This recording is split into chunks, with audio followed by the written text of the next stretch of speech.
शैलजा अपने चैनल पर आपका हार्दिक स्वागत करती हूँ। आशा करती हूँ आप सब स्वस्थ एवं प्रसन्न होंगे।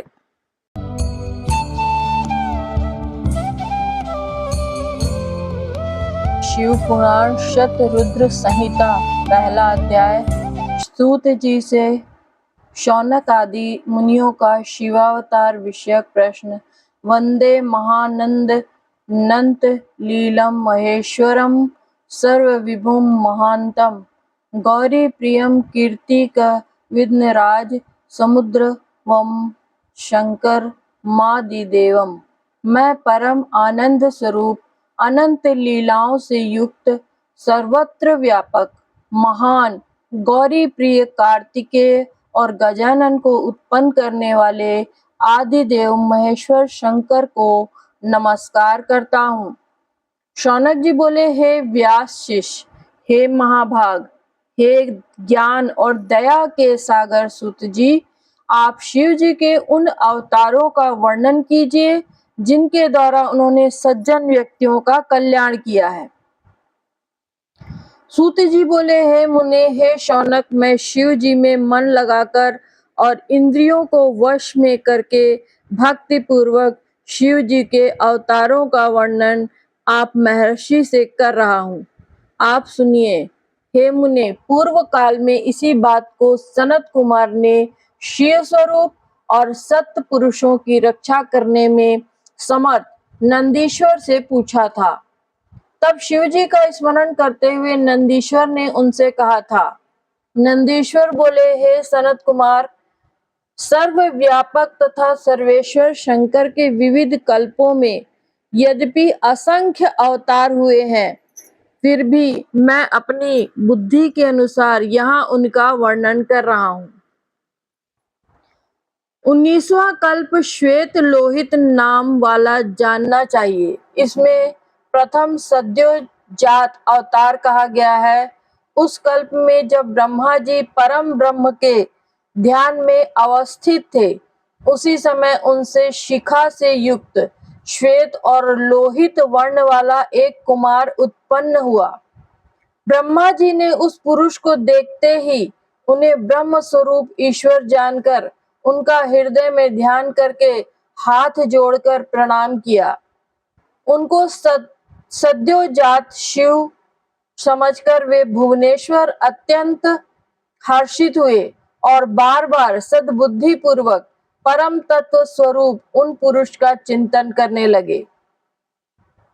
उसके बाद ब्रह्मा के पुनः ध्यान करने पर श्वेत वर्ण यशस्वी परम ज्ञानी एवं पर ब्रह्मा स्वरूप वाले अनेक कुमार उत्पन्न हुए। उनके नाम सुनंद, नंदन, विश्वनंद और उपनंदन थे। ये सभी महात्मा उनके शिष्य हुए। उनके द्वारा यह संपूर्ण ब्रह्मलोक समावृत है।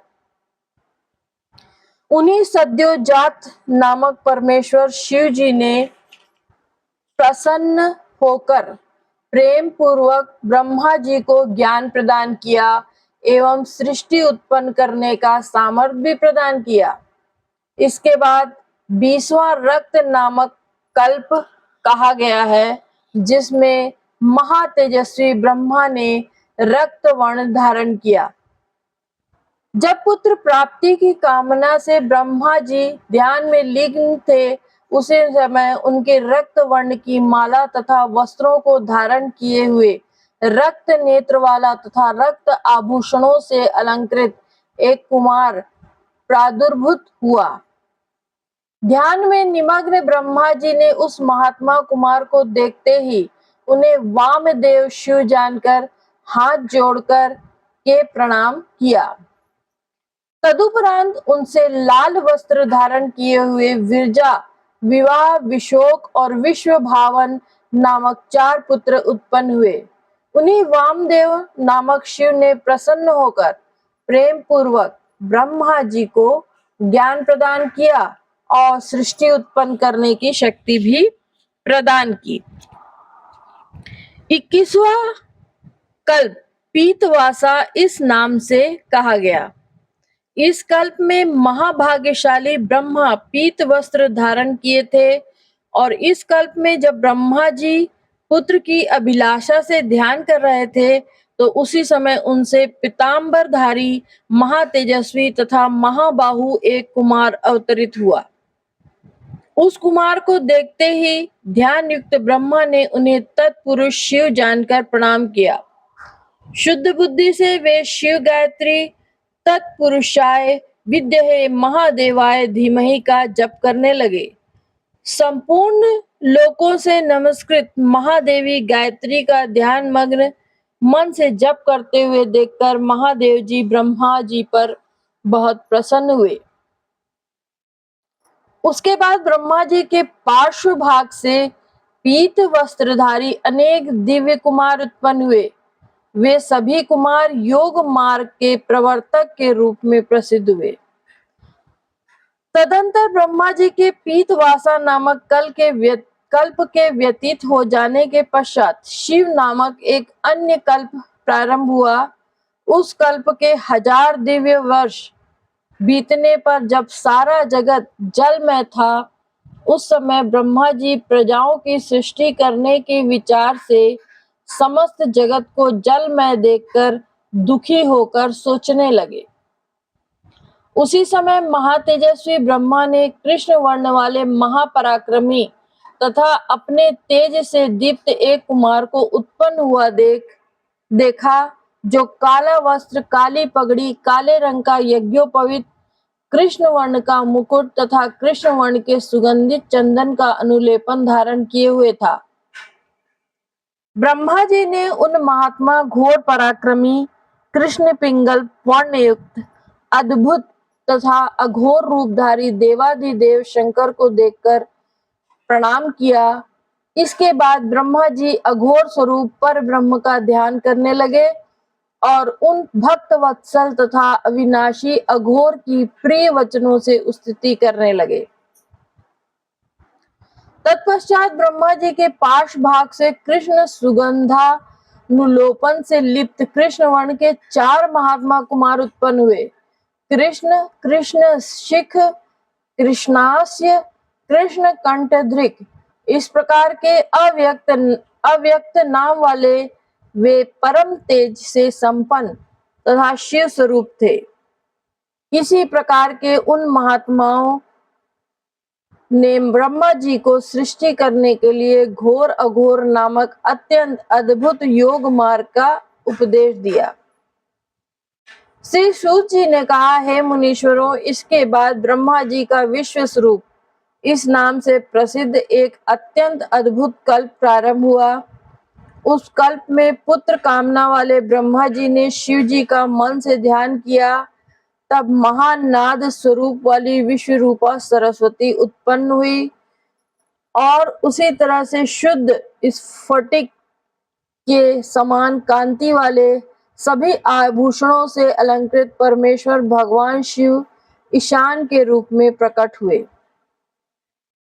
ब्रह्मा ने अजन्मा विभु सर्वगामी सब कुछ देने वाले सर्वस्वरूप रूपवान एवं रूप रहित उन ईशान को देखकर प्रणाम किया।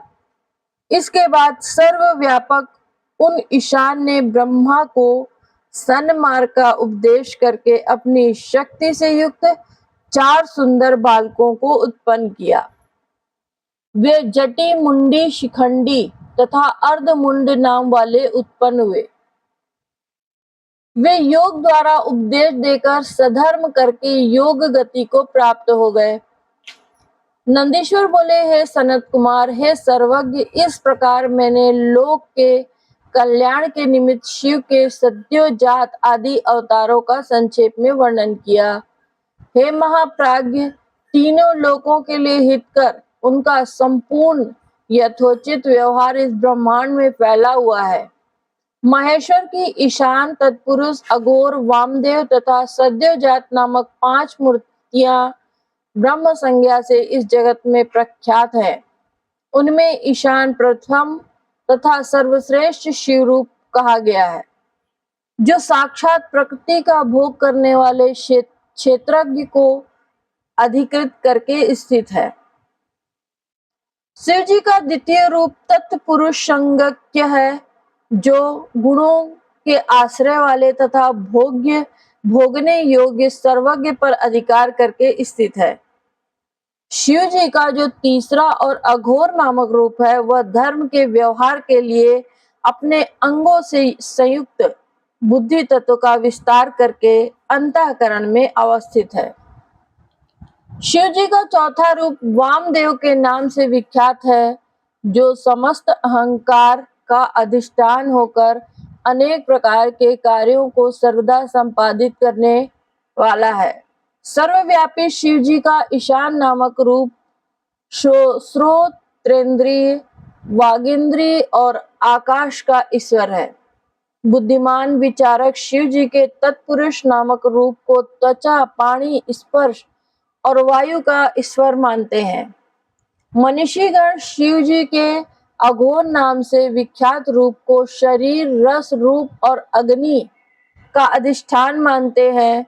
शिव जी का वामदेव नाम रूप जिह्वा, वायु, रस तथा जल का स्वामी माना गया है।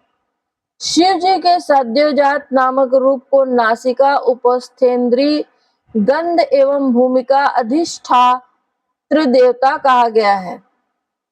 अपना कल्याण चाहने वाले पुरुषों को शिव जी के इन रूपों की प्रयत्न पूर्वक नित्य वंदना करना चाहिए, क्योंकि ये रूप सभी प्रकार के कल्याण के एकमात्र कारण है।